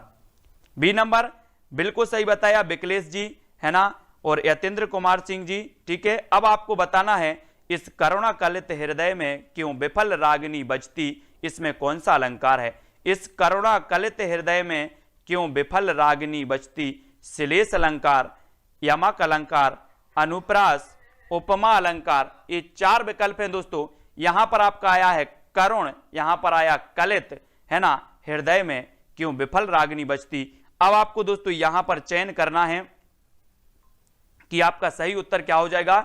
और 19 का आपका सही होगा अनुप्रास। मैंने आपको अनुप्रास कई बार पढ़ाया है दोस्तों कि जब हम अनुप्रास पढ़ते हैं तो एक ही वर्ण की अगर बार बार आवृत्ति होती है, एक ही वर्ण की बार बार आवृत्ति हो जाए तो अनुप्रास अलंकार हो जाता है। और यहां पर का और का वर्ण की क्या हो गई, बार बार आवृत्ति हो गई, तो हमने लगा दिया अनुप्रास अलंकार। ठीक है, जो सभी से बना होगा सभी ने बिल्कुल सही बताया है। फिर आपका दोस्तों लास्ट क्वेश्चन है आज का कि देख दोपहरी घाम की छाहो चाहत छां है में कौन सा अलंकार है। देखी दोपहरी घाम की छाहो चाहती छां है, इसमें बताना है कौन सी श्लेष अलंकार, यमक अलंकार, अनुप्रास अलंकार या फिर उपमा अलंकार। मैंने दोस्तों आपको अलंकार का वीडियो दिया है ना, वीडियो दिया है, आपने शायद अलंकार नहीं देखा होगा लेकिन जरूर देखें। अजय यादव, राहुल उइके जी, इसमें आपका हो जाएगा कौन सा, अनुप्रास फिर हो जाएगा। कैसे आपने पढ़ा है कि दा फिर आया और फिर दा आया, दा की फिर आवृत्ति हो गई और आपने बता दिया कि सर इसमें अनुप्रास अलंकार है। भोजनालय में कौन सी संधि है दोस्तों, आप संधि रोज पढ़ते हैं लेकिन आपको संधि आज बतानी है, यहां पर टेस्ट आपको देनी है जो भी महत्वपूर्ण है। सबसे पहले कौन उत्तर बताता है आज हम चयन करने वाले हैं। कितने साथी हैं जो सही उत्तर भी बता पाते हैं और भोजनालय में संधि बतानी है। और 4 संधि आपके सामने दे दी जाती हैं कि सर पहली संधि है गुण स्वर संधि, दूसरी व्यंजन संधि, तीसरी विसर्ग संधि और चौथी है दीर्घ संधि। और यहां पर मैंने आपको बताया था कि अगर बड़े आ की, बड़ी ई की, बड़े ओ की मात्रा आ जाए तो आप लगा देना कौन सी संधि हो जाएगी, दीर्घ स्वर संधि। यानी कि दोस्तों विकल्प नंबर जो आपका डी है, 3 नंबर 4 नंबर है दीर्घ स्वर संधि। भोजन धन आलय बराबर होता है दोस्तों भोजनालय। ठीक है, भोजन ये आपको याद रख लेना है। ठीक है, भोजन धन आलय। ठीक है, भोजन धन आलय। तो दोस्तों ये आ, बड़ा आ और आ मिलकर दोस्तों आपका क्या बन रहा है, आ बन रहा है। ठीक है, इसको याद रखेंगे। और यहां पर समान स्वरों का मेल हो रहा है तो आपका क्या होता है, समान स्वरों का मेल हो रहा है तो दीर्घ स्वर संधि हो जाती है। दीर्घ स्वर संधि में दोस्तों समान स्वरों का मेल होता है और यहां पर दीर्घ स्वर संधि आपकी बिल्कुल सही हो जाती है। फिर आपसे पूछा जाता है पौराणिक शब्द में कौन सा प्रत्यय है, पौराणिक बतानी है, यानी कि प्रश्न क्रमांक 2 का उत्तर चयन करना है। और दोस्तों मैंने आपको कई बार प्रत्यय पढ़ाया है कि जो प्रत्यय होता है वो शब्द के बाद में लगता है, उपसर्ग जो होता है वो शब्द के पहले लगता है। और आपने कई बार पढ़ा है, पहली से पढ़ते आ रहे हैं कि सर प्रत्यय और उपसर्ग तो हमसे बनते हैं। ठीक है, उपसर्ग आपको याद करनी है कि उपसर्ग होते कौन कौन से हैं, प्रत्यय भी आपको याद करनी है। ठीक है, तो यहां पर पौराणिक शब्द में प्रत्यय बताना है तो यहां पर ऋक होता नहीं कोई प्रत्यय, का भी नहीं होगा, आणिक भी नहीं होगा। तो आपको बताना है कि पुराण में, अगर पुराण में आप दोस्तों प्लस एक प्रत्यय कर दो तो आपका बन जाता है पौराणिक और आपका प्रत्यय हो जाता है 1 नंबर। ठीक है, ए नंबर आपका बिल्कुल सही हो जाएगा, एक प्रत्यय आपका सही हो जाएगा। ठीक है सोनू जी, अगला क्वेश्चन आपका बताना है कि मानस सलिल सुधा प्रतिपाली जियई की लवण पयोधि मराली। इस पंक्ति में कौन सा अलंकार है, मानस सलिल सुधा प्रतिपाली जियई की लवण पयोधि मराली। ये प्रश्न क्रमांक 3 अन्योक्ति अलंकार हो जाएगा, सहोक्ति है, वक्रोक्ति है या अतिशयोक्ति अलंकार है। तो यहां पर चयन करना है प्रश्न क्रमांक 3 में और 3 का आपका बिल्कुल सही आंसर हो जाएगा वक्रोक्ति अलंकार। वक्रोक्ति अलंकार यानी कि 3 नंबर, प्रतिपाली जियल की लवण पयोधि मराली। ठीक है, 3 नंबर आपका बिल्कुल सही आंसर हो जाएगा। इसमें आपको याद रख लेना है दोस्तों, मैंने आपको वक्रोक्ति बताया था कि जहां पर जानबूझकर क्या लगाया जाए, उल्टा अर्थ लगाया जाए, वहां पर आपका वक्रोक्ति अलंकार हो जाता है और यहां पर आपका वक्रोक्ति अलंकार ही हो जाएगा। यानी कि जिन्होंने 3 नंबर बताया है, सी नंबर बताया है किशन जी, उनका आंसर बिल्कुल सही हो जाएगा। अनिल लांगर जी बिल्कुल सही है। फिर आपको बताना है कि विग्रह का विलोम शब्द कौन सा है, विग्रह का विलोम बताना है। आप लोग पढ़ते हो कि सर समास विग्रह है ना, अनुग्रह, ग्रह, संधि, अपूर्णता, तो विग्रह का विलोम क्या हो जाएगा। यहां पर ये 4 विकल्प हैं। आप तो बोलोगे सर मैं तो विलोम तो बचपन से पढ़ते आ रहे हैं, क्या बात कर रहे हैं आप, विलोम नहीं बनेगा क्या हमसे। तो बता दो जरा उत्तर, प्रश्न क्रमांक 4 का विग्रह का विलोम क्या हो जाएगा। और जो विग्रह का विलोम कौन सबसे पहले बताता है प्रश्न क्रमांक 4 में, वो भी मैं आज देखने वाला हूं, टेस्ट करने वाला हूं। और यहां पर आपका क्या दिया है दोस्तों, यहां पर संधि नहीं होना था, यहां पर होना था आपका समास, है ना। तो ये भी आपको याद रख लेना है। और समास में क्या, संधि का जो होता है वो विच्छेद होता है ना, संधि का विपरीत हो जाता है विच्छेद और समास का विपरीत होता है विग्रह। ठीक है, तो ये भी आपको याद रख लेना है। अगर पूछा जाए कि संधि का विलोम क्या है तो आप बता देना विच्छेद, और समास का, विग्रह का अगर पूछा जाए तो समास हो जाएगा। ठीक है, इसको भी आपको याद रख लेना है। तो यहां पर आपका 3 नंबर जो है वो बिल्कुल सही हो जाएगा, सी नंबर आपका सही होगा। ठीक है, इसको भी आपको याद रख लेना है। ठीक है, अगला क्वेश्चन बताना है शब्द द्विज शब्द का अर्थ क्या है, नहीं है तो कौन सा नहीं है ना। वैसे दोस्तों आपको पता है कि संधि का मतलब क्या होता है, मेल करना, और विग्रह का मतलब होता है अलग अलग करना, तो इसका ए भी हो जाएगा। ठीक है, ये भी आपको याद रख लेना है ना। और द्विज शब्द का अर्थ बताना है, जैसे विच्छेद का हम शब्द को विच्छेद कर देते हैं, संधि से मेल हो जाता है, लेकिन जब विग्रह और जैसे शब्द पूछे जाते हैं वैसा ही आपको विलोम बताना है ना, तो ये याद रखना है। द्विज शब्द का अर्थ नहीं है तो क्या नहीं है, दांत, चंद्रमा, कपूर या फिर पक्षी, ये बतानी है। और यहां पर आपका सही है कि जो द्विज मतलब दांत को बोलते हैं, चंद्रमा को बोलते हैं, कपूर को बोलते हैं या फिर पक्षी को बोलते हैं। तो द्विज किसे कहा जाता है, द्विज, और द्विज बताना है। संधि विग्रह नहीं होता, संधि विच्छेद होता है पिंकी मीना जी। और कपूर आपका सही होगा, कपूर। द्विज शब्द का अर्थ होता नहीं है तो वो नहीं है कपूर, यानी 3 नंबर, कपूर सही होगा। दांत आपका सही है द्विज का, चंद्रमा भी आपका सही है, पक्षी को भी द्विज बोला जाता है। ठीक है, तो ये जो 3 नंबर है, 3 नंबर अमन जी, 3 नंबर आपका बिल्कुल सही हो जाएगा, कपूर, ये द्विज का अर्थ नहीं होता। फिर आपको बताना है घी खिचड़ी होना मुहावरे का आज से क्या है। मुहावरे भी आपने पढ़े हैं, बहुत सारे मुहावरे पढ़े हैं, और घी खिचड़ी होना इस मुहावरे का अर्थ क्या होता है पीयूष जी, बहुत लाभ होना, प्रगाढ़ प्रेम होना, लजीज भोजन करना, या फिर उक्त सभी मुहावरे हम पढ़ते हैं, है ना। क्या पढ़ते हैं, मुहावरे सभी लोगों ने पढ़ी हैं, लोकोक्ति भी सभी लोगों ने पढ़ी हैं, और घी खिचड़ी होना यहां आपसे पूछ लिया गया तो आपका उत्तर होगा प्रगाढ़ प्रेम होना। आपको पता है कि घी का और खिचड़ी बहुत ही संबंध होता है दोस्तों, बहुत ही प्यारा संबंध होता है इनका। इस मुहावरे का अर्थ होता है घी खिचड़ी होने का प्रगाढ़ प्रेम होना, है ना। प्रेम कैसा होना, बहुत ही कैसा होना, प्रगाढ़ गहरा प्रेम, है ना, वो कहलाता है घी खिचड़ी होना। यानी जो बी नंबर है, 2 नंबर है, वो आपका बिल्कुल सही हो जाएगा। ठीक है, बी नंबर मुहावरे का प्रगाढ़ प्रेम होना, ये बिल्कुल सही है। फिर आपको बताना है कि दोस्तों वायोलेशन का हिंदी अर्थ बताना है, क्या हो जाएगा, बैगनी रंग बताएगा, अहिंसा, प्रतिहिंसा या फिर अतिक्रमण। यानी कि प्रश्न क्रमांक 7 का आंसर का चयन करना है। 7 का क्या होगा, 7 का उत्तर बताना है, 7 का चयन करना है। 7 का क्या हो जाएगा दोस्तों आपको, और प्रश्न क्रमांक 7 में आपका बिल्कुल सही आंसर होगा अतिक्रमण। क्या हो जाएगा, अतिक्रमण हो जाएगा। ठीक है, ये अतिक्रमण वाला आपका बिल्कुल सही हो जाएगा प्रश्न क्रमांक 7 में। और किसी को कोई डाउट लगता है तो वो क्या करें कि अंत में हम 5 मिनट आपको दे देंगे कि आप 5 मिनट में कोई डाउट लगता है किसी प्रश्न में, वो आप पूछ सकते हैं। ठीक है, अगर बीच में आप डिस्टर्ब करेंगे तो उसमें गड़बड़ हो जाता है। मेरी जो लय है, जो आपकी पढ़ाने का वो है, वो सब क्या हो जाता है, गड़बड़ हो जाता है। इसलिए बीच में किसी भी प्रकार के कोई प्रश्न ना पूछें। 5 मिनट आपको दिए जाएंगे, किसी भी प्रश्न में डाउट लगे मैं वो क्लियर करूंगा।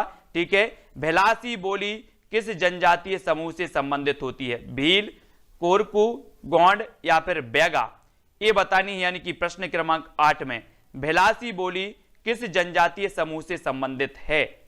बहुत ही बढ़िया है दोस्तों, ये बोलियां भी आपको याद रखनी नहीं है।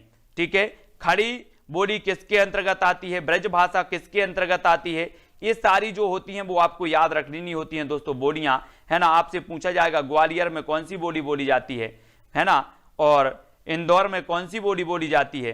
तो आपको जो पठार मैंने आज पढ़ाए हैं ना, पठार अगर आपको आते हैं कि बुंदेलखंड के पठार के अंतर्गत कौन कौन से जिला आते हैं, मालवा के पठार के अंतर्गत कौन कौन से जिला आते हैं, बघेलखंड के पठार के अंतर्गत कौन कौन से जिला आते हैं, ये अगर चीज आपको क्लियर है तो आप बिना पढ़े ही बोली के बारे में बता दोगे। ठीक है, तो ये भिलासी बोली भील जनजाति की है ना, ये याद रख लेना दोस्तों। और मध्य प्रदेश की सबसे बड़ी जनजाति भी कौन सी है, भील जनजाति है। ठीक है, उसके बाद आता है गौंड जनजाति का नाम। ठीक है, तो याद रख लेना भील, यानी कि 1 नंबर आपका सही होगा। हो चुका उससे यह काम वाक्य कैसा है? हो चुका उससे यह काम, ये वाक्य बताना है।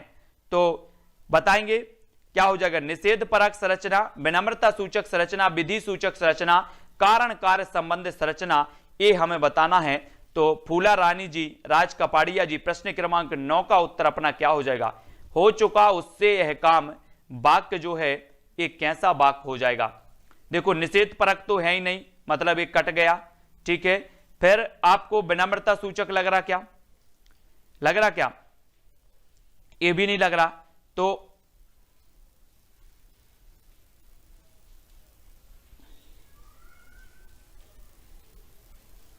हो चुका उससे यह काम,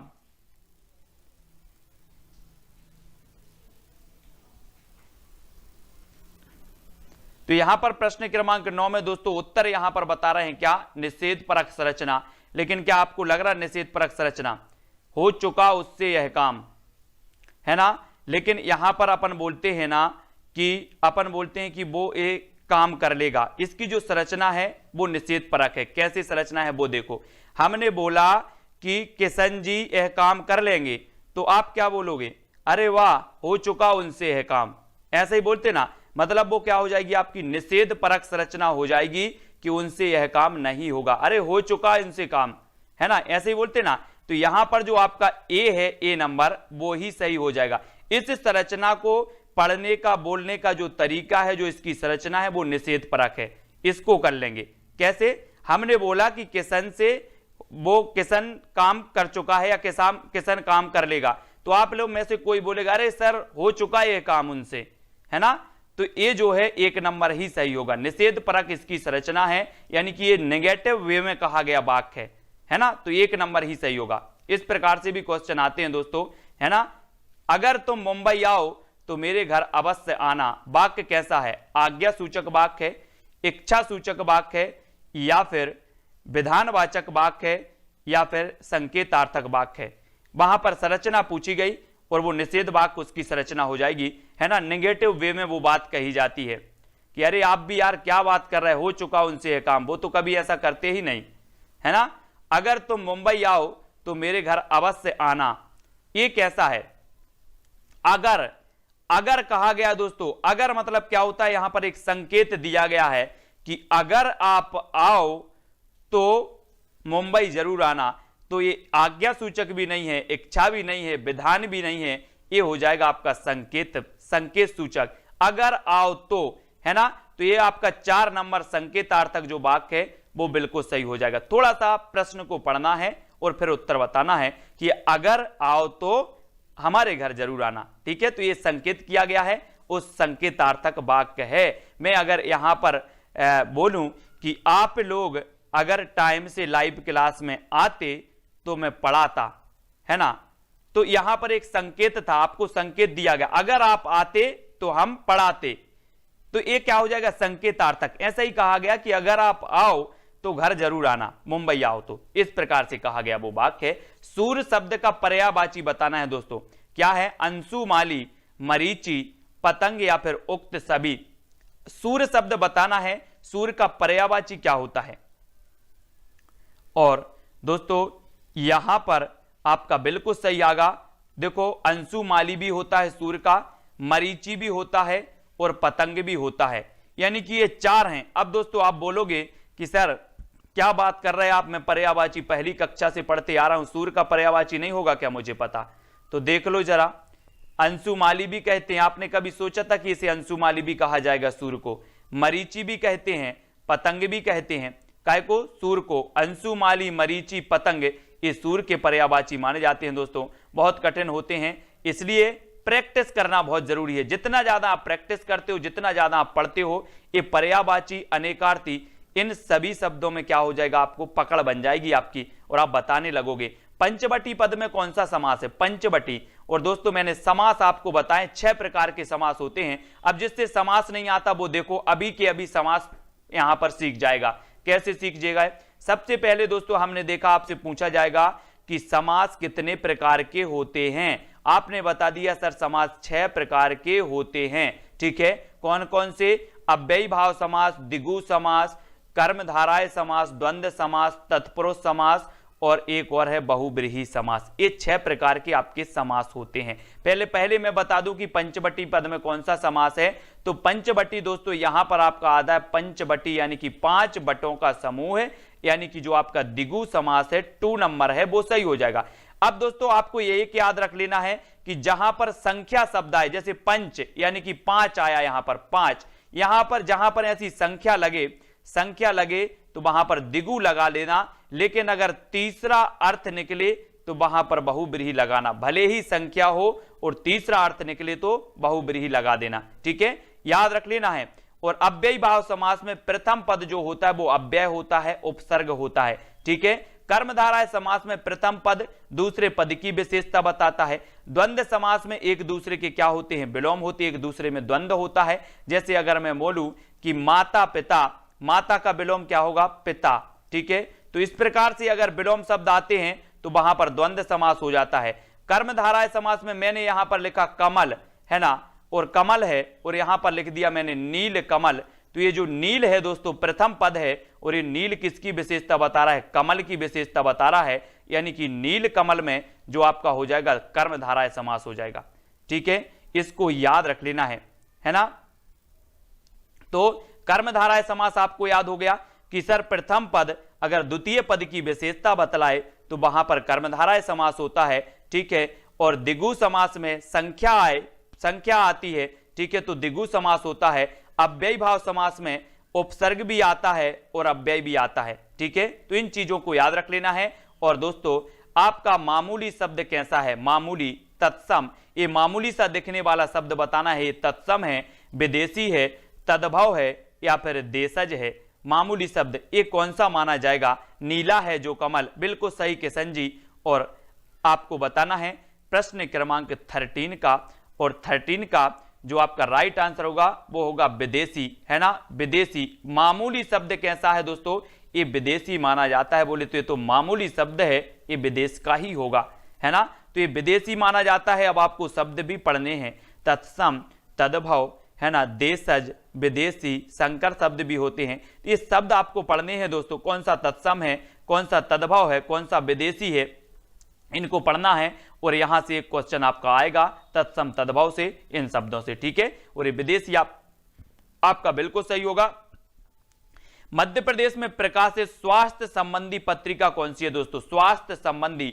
तो स्वास्थ्य संबंधी में 4 विकल्प हमने दिए आपको, आरोग्य धाम, निरोग धाम, सुजीवन या फिर स्वास्थ्य वाटिका।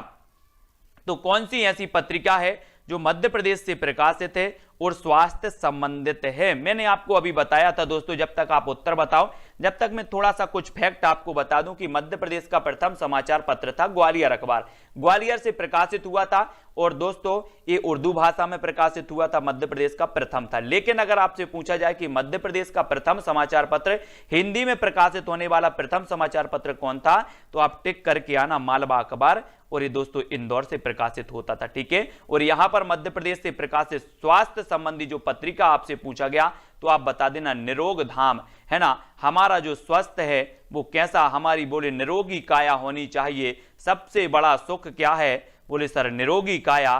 पैसे ऐसे तो होते रहते हैं आजू बाजू, कभी हमारे पास कभी आपके पास, लेकिन सबसे बड़ा सुख निरोगी काया, है ना। तो ये स्वास्थ्य संबंधी जो पत्रिका है वो निरोग धाम है। 2 नंबर आपका बिल्कुल सही हो जाएगा, निरोग धाम। ठीक है, फिर आपसे पूछा जाता है जयशंकर की कृति कौन सी है दोस्तों, आपको 15 का उत्तर बताना है। रचनाओं में से भी एक क्वेश्चन पूछा जाएगा, रचनाएं भी हमें कवियों की याद करनी है। आपने पढ़ी हैं बहुत सारी रचनाएं और रचनाओं में पढ़नी है। और एक दोस्तों मैं जब आज हिंदी साहित्य वालों को पंक्तियां पढ़ा रहा था तो मैंने उन्हें पंक्तियां पढ़ाते पढ़ाते क्या पढ़ाया कि देसिल वैना सब जन मिठा, ये पंक्ति किसकी है, देसिल वैना सब जन मिठा।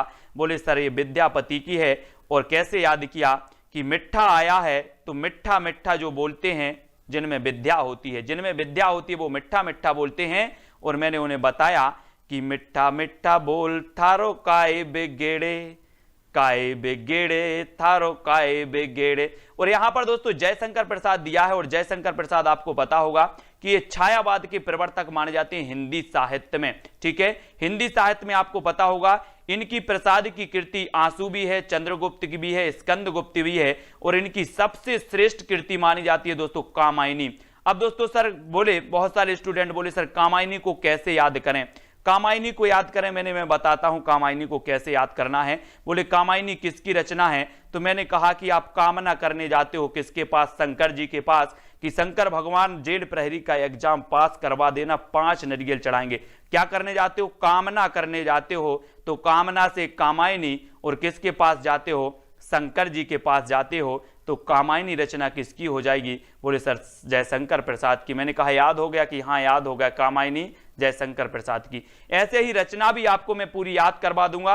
और यहां पर आंसू हो, चंद्रगुप्त हो, स्कंदगुप्त हो, कामायनी हो, लहर हो, झरना हो, उर्वशी हो। उर्वशी 2 लोगों की रचना है, 2 कवियों की रचना है दोस्तों।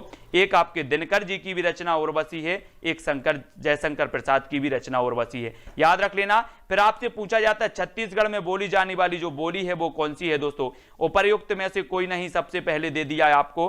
फिर आप पहाड़ी हिंदी के अंतर्गत, पूर्वी हिंदी के अंतर्गत, पश्चिमी हिंदी के अंतर्गत जो छत्तीसगढ़ी बोली है ये बताना है किसके अंतर्गत आती है। यहां पर क्वेश्चन थोड़ा सा गड़बड़ हो गया। छत्तीसगढ़ी बोली किस के अंतर्गत आती है, पूर्वी हिंदी, पश्चिमी हिंदी या फिर पहाड़ी हिंदी के अंतर्गत। ऐसे ही क्वेश्चन आपसे पूछे जाते हैं दोस्तों, कैसे याद रखना है। अब आपसे पूछा कि छत्तीसगढ़ी किस हिंदी के अंतर्गत आती है, तो मैंने कहा कि पूर्वी हिंदी के अंतर्गत आती है। किसके अंतर्गत, पूर्वी हिंदी। अब बोले सर इस पूर्वी हिंदी को कैसे याद करें, तो मैंने कहा रुक जाओ मैं आपको बताता हूं। यहां से आप लगा दो आ, यहां पर लगा दो अब, और यहां पर लिख दो छत्तीसगढ़ी, है ना। यहां पर क्या लिख दो, छत्तीसगढ़ी लिख दो, तो मैंने लिख दिया। अब बोले सर क्या करें, तो मैंने कहा आ से हो गया अवधी, बा से हो गया बघेली, छत्तीसगढ़ी से हो गया छत्तीसगढ़ी। अगर आपसे कभी पूछा जाए आपको क्या याद रख लेना है, अब छत्तीसगढ़ी। अब छत्तीसगढ़ी, तो आ से अवधी पूर्वी हिंदी की है, बघेली पूर्वी हिंदी की है, छत्तीसगढ़ी भी पूर्वी हिंदी की है, तो आपकी ये छत्तीसगढ़ी है किसकी हो जाएगी, पूर्वी हिंदी की हो जाएगी। कोड क्या याद रखा, अब छत्तीसगढ़ी। क्या याद रखा, अब छत्तीसगढ़ी, अवधी, बघेली और छत्तीसगढ़ी। अब आपसे कभी भी पूछा जाएगा कि बघेली किस बोली किसके अंतर्गत आती है, आप बता देना पूर्वी हिंदी। अवधी किसके अंतर्गत आती है, पूर्वी हिंदी, ठीक है। छत्तीसगढ़ी किसके अंतर्गत आती है, पूर्वी हिंदी के, ठीक है। तो अब तो कभी नहीं भूलोगे आप पूर्वी हिंदी की भाषा बोलियों को, कभी नहीं भूलना है, ठीक है। फिर विलोम शब्द युग में कौन सा नहीं है, तो कौन सा नहीं है जल्दी बताना है। उपर्युक्त, अधोलिखित, सामान्य, अद्वितीय, मान, अभिमान या सबल, निर्बल। यानी कि प्रश्न क्रमांक 17 का उत्तर बताना है। क्या हो जाएगा, तो विलोम शब्द युग में नहीं है तो कौन सा नहीं है। और बहुत बढ़िया आपको बताना है, विलोम आप लोग समझते एक दूसरे के विलोम, है ना। तो आपको बता है मान का क्या होता है, अभिमान। सामान्य का क्या होता है दोस्तों, यहां पर जो है नहीं पूछा है, तो कौन सा नहीं है। उपर्युक्त का अधोलिखित ये तो है, सामान्य का अद्वितीय, है ना। कोई सामान्य चीज है, कोई अद्वितीय है, यहां पर नहीं है पूछा है, तो मान का अभिमान, है ना। अभिमान ये नहीं है दोस्तों, मान और अभिमान एक ही हो जाएंगे, है ना। अपन बोलते ना उसे तो अभिमान हो गया है, उसे मान हो गया है, उसे मान की जरूरत है। सबल और निर्मल ये भी है, तो यहां पर नहीं है पूछा गया, यानी कि 3 नंबर आपका सी नंबर बिल्कुल जिन्होंने भी बताया है उनका आंसर मान, अभिमान बिल्कुल सही हो जाएगा। फिर आपको बताना है कि शुद्ध वाक्य कौन सा है। चाहे जैसे हो तुम वहां जाओ, चाहे जैसे हो तुम वहां जाओ, मेरे लिए ठंडी बर्फ लाओ, हम तो अवश्य ही जाएंगे, तब शायद यह काम जरूर हो जाएगा। तो शुद्ध आपका पता है कौन सा हो जाएगा, शुद्ध वाक्य।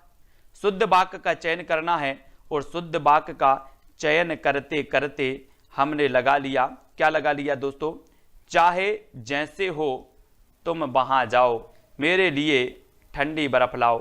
यहां पर 2 है, क्या हो गया दोस्तों, बर्फ कैसी होती है, ठंडी ही होती है, तो ठंडी लगाने की क्या जरूरत थी, ठंडी बर्फ लाओ। बर्फ गर्म होती क्या, जल्दी से बताओ कमेंट में, बर्फ क्या गर्म होती, नहीं होती ना, तो सीधे बोल देते कि मेरे लिए बर्फ लाओ। ठंडी लगा दिया, बोले सर ठंडी लगा दिया तो गलत हो गया, हम तो अवश्य ही जाएंगे, है ना। ये ही लगा दिया, ही अवश्य मतलब होता है दोस्तों कि हम जाएंगे ही, है ना। ही नहीं लगना था, यहां पर ही गलत हो गया, तब शायद यह काम जरूर हो जाएगा, है ना। तो ये भी आपको याद रख लेना है। और शायद भी लगा दिया और जरूर भी लगा दिया तो यहां पर ये गलत हो जाता है। थोड़ा सा अपन को क्वेश्चन पकड़ना है, तो यहां पर शायद गलत हो जाए यहां पर ही भी गलत हो गया, ये नहीं लगाना था, और बर्फ जो है ये भी नहीं लगाना था। तो चाहे जैसे हो तुम वहां जाओ, ये आपका 1 नंबर बिल्कुल सही हो जाता है। ठीक है, 1 नंबर। तो इस प्रकार से शब्दों को आपको पूछा जाता है दोस्तों, और ये गलत हो जाते हैं अपने शब्द। शुद्ध शब्द आपको बताना है। परीक्षा क्या ऐसा लिखा जाता है?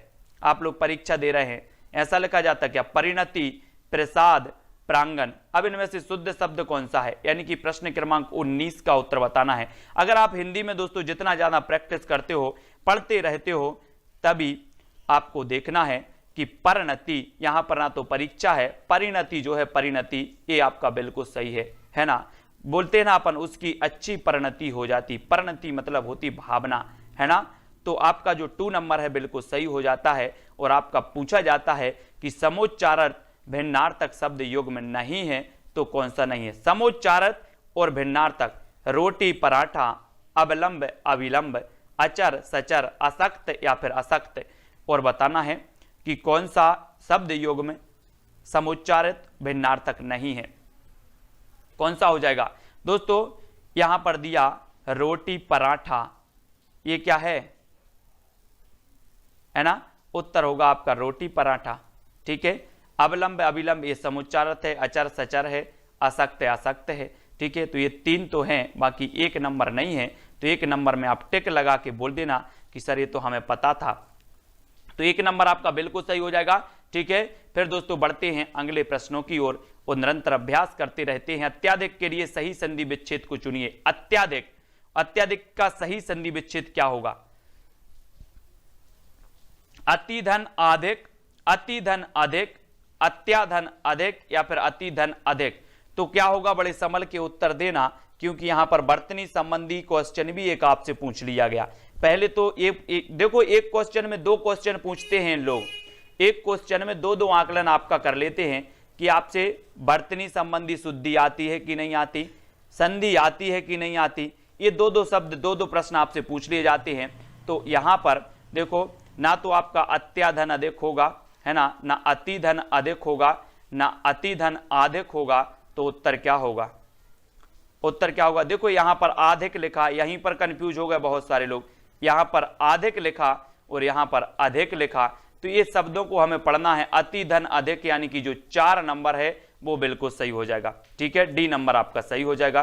कुछ लोगों ने बता दिया अति धन अधिक, है ना। तो शब्दों पर हमें क्या करना है? मैं वो ही बोल रहा हूं कि व्यापम आपको 2 जगह कंफ्यूज करती है। सबसे पहले तो संधि पूछ लिया, फिर वर्तनी संबंधी दे दिया आपको, तो आप कंफ्यूज होकर गलत करते हो, वो लगा दो अति धन अधिक, है ना। मंत्रिमंडल का शुद्ध रूप कौन सा होगा दोस्तों? मंत्रिमंडल, बोले तेरा मंत्रिमंडल और मेरा कमंडल, है ना। तो इसको बताना है कि मंत्रिमंडल का शुद्ध रूप क्या होगा? मंत्रिमंडल, मनत्रिमंडल, मंत्रिमंडल, मांत्रिमंडल या फिर मांत्री। तो दोस्तों यहां पर देखो, मांत्री आया तो ये कट गया, मांत्री आया तो ये कट गया। अब देखो ये मनंत्री होता नहीं है, तो ये भी आपने काट दिया। तो उत्तर क्या हो जाएगा आपका? क्या हो जाएगा? ये मंत्रिमंडल। ठीक है, 1 नंबर आपका बिल्कुल सही हो जाएगा। अब दोस्तों उत्सुकता में उत्सुकता में नहीं रहना कि नहीं नहीं नहीं मुझे तो दिख गया मंत्रिमंडल, मंत्रिमंडल यही सही है। आपको अच्छे से करना है। ठीक है, फिर संचय के लिए सही संधि विच्छेद बताना है। संचय, संचय तो सन धन चय, सम धन चाय, सम धन चय या फिर सन धन चाय। तो देखो यहां पर चाय आ गया तो इसको भी कट गया, यहां पर चाय आया ये भी कट गया। अब 2 विकल्प आपके पास हैं, तो संचय का दोस्तों आपका सन होता नहीं है, है ना। कौन सा हो जाएगा फिर आपका उत्तर?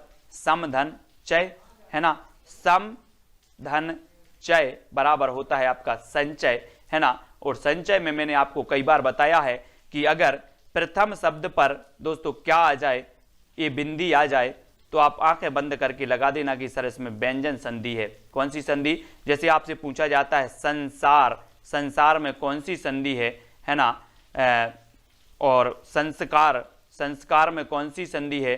ठीक है, ये आपसे कई बार पूछे जाते हैं, तो आपको याद रख लेना है कि अगर ये प्रथम शब्द पर बिंदी आ जाए तो व्यंजन संधि बंद करके आंखें लगा देना, और संचय में आपका हो जाएगा सम धन चय और बराबर हो जाएगी व्यंजन संधि। ठीक है, अंगूठा छाप मुहावरे का अर्थ निम्नलिखित वाक्यों में से क्या हो जाएगा? अंगूठा छाप, आप बोलते ना कि भैंस के सामने बीन बजाओ, सब ठीक है ना, भैंस के सामने बीन बजाने के बराबर होता है। तो याद रख लेना, ये अंगूठा छाप का भी आपको बताना है ना। अंगूठा छाप तो मृत्यु निकट आना, निरक्षर, किसी व्यक्ति के ईमान या चरित्र पर संदेह करना, देने से मना कर देना। तो क्या होता है, पहले ही आपको पता है अंगूठा छाप, जो निरक्षर व्यक्ति होते हैं वो क्या करते हैं, अंगूठा लगाते हैं। बोले सर अंगूठा है ना, अंगूठा, और ये निरक्षर हो जाएगा 2 नंबर, ठीक है, 2 नंबर निरक्षर बिल्कुल सही होगा। बिल्कुल सरल सा क्वेश्चन है। फिर आपसे पूछा जाता है अकस्मात का शुद्ध रूप कौन सा है। अकस्मात, आप बोलते हो कि यार उसकी मृत्यु अकस्मात हो गई, अकस्मात हो गई, वो बीमार तो नहीं था, अकस्मात हो गई, है ना। तो अकस्मात का शुद्ध रूप कौन सा होगा, देखो कैसा लिखा जाता है अकस्मात। अगर पहली दूसरी में आपने अच्छे से पढ़ा होता, ये बर्तनी को अच्छे से पढ़ा होता, तो ये अकस्मात वाली ये आज के दिन नहीं देखने होते, है ना। बोले सर अकस्मात इस प्रकार से लिखा जाता है क्या, अकस्मात ये तो लिखा ही नहीं जाता, काट दो। अकासतमात ये भी नहीं लिखा जाता, और अकहसमात ये भी नहीं लिखा जाता। तो थोड़ा सा अगर आप शब्द में थोड़ा सा वो करोगे, जोड़ दोगे, तो उत्तर अपने आप निकल के आता है कि अकस्मात इस प्रकार से लगाया जाता है, और ता में यहां पर हलंत लगता है, हलंत लग जाता है, वो अकस्मात आपका सही हो जाता है, ठीक है। फिर आग के लिए सही पर्यायवाची, दोस्तों ये आग वाला, ये आग पीछे नहीं छोड़ती, आप कोई भी एग्जाम दे लो, ये आग क्या नहीं छोड़ती, पीछा नहीं छोड़ती, इसको पढ़ लेना बहुत अच्छे से। तो बताओ जल्दी कौन सा पर्यायवाची है जो आग का पर्यायवाची, क्या पूछा है, आग का पर्यायवाची कौन सी पंक्ति सही है। अग्नि, अग्नि, अग्नि, तमी, है ना, अनिल, अनल, अनल, अनल। देखो अग्नि, अग्नि 3 में आया तो अग्नि तो हो गया, अनल, अनल, अनल, अनल 3 में आ गया तो अनल भी हो गया। अब यहां पर देखो कौन सा सबसे ज्यादा आया, बोले सर पावक और पावक, ये भी 2 जगह आया तो पावक भी हो गया। अब देखो अग्नि, अनल और पावक कौन से में दिया, तो आपने देखा कि अग्नि, अनल और पावक यानी कि 3 नंबर में दिया है। तो याद रख लेना, यहां पर 2 चीजें कंफ्यूज होती, मैं भी कई बार कंफ्यूज हुआ हूं दोस्तों। किसमें, मैं पढ़ लेता था कि अनिल मतलब वायु होता है और अनल मतलब अग्नि होती है ना। और तो ये मैं कभी कभी अनल का वायु कर देता था और अनिल का अग्नि कर देता था, लेकिन फिर मैंने कैसे याद किया, ट्रिक लगाई मैंने भी, यार ऐसे याद नहीं होगा इसको, है ना। याद तो हो जाता था लेकिन फिर भूल जाते थे। तो अनिल का मैंने कहा मेरा भाई एक अनिल है, और वो आग की तरह नहीं है, वो कैसा है, वायु की तरह है बिल्कुल, है ना, वो आग नहीं उगलता। तो मैंने अनिल का लगाया कि वो अनिल कैसा है, मेरा भाई वायु है, ठीक है। और अनल मतलब फिर ये अग्नि हो जाएगी, अग्नि। तो इसमें कंफ्यूज होते हैं हमेशा, मैं भी कई बार हुआ हूं, आप लोग नहीं होना, इसलिए मैंने आपको बता दिया है। आवट प्रत्यय से बना शब्द कौन सा है, आवती, मिलावट, आवंटी या फिर आवटी, यानी कि प्रश्न क्रमांक 7 का चयन करना है। आवट, है ना, तो देखो आवती में कोई आवट नहीं आ रहा, आवंटी में कोई आवट नहीं आ रहा, आवटी में कोई आवट नहीं आ रहा, तो आवट का जो बनेगा कौन सा बनेगा, मिलावट, है ना। तो मिलावट यानी 2 नंबर आपका सही हो जाएगा, प्रत्यय से बनेगा, ठीक है, मिलावट आपका बिल्कुल सही होगा।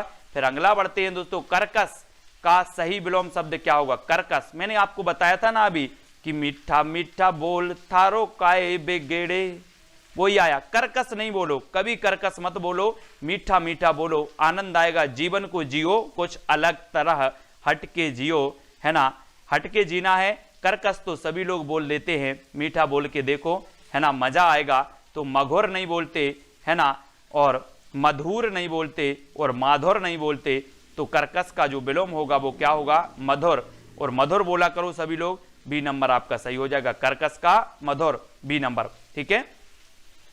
मधुर सही कर लेना और सभी को मधुर मधुर बोलना है। और दोस्तों मीराबाई का जो काव्य रूप था, इनकी जो भक्ति भावना थी वो भी माधुर भाव की थी, माधुर भाव की। आपसे पूछा जाता है कि मीराबाई की जो भक्ति रस का जो क्या है, स्थायी भाव क्या है, तो आप बोलते हो ईश्वर विषयक रति, ईश्वर विषयक रति होता है भक्ति रस का स्थायी भाव, है ना।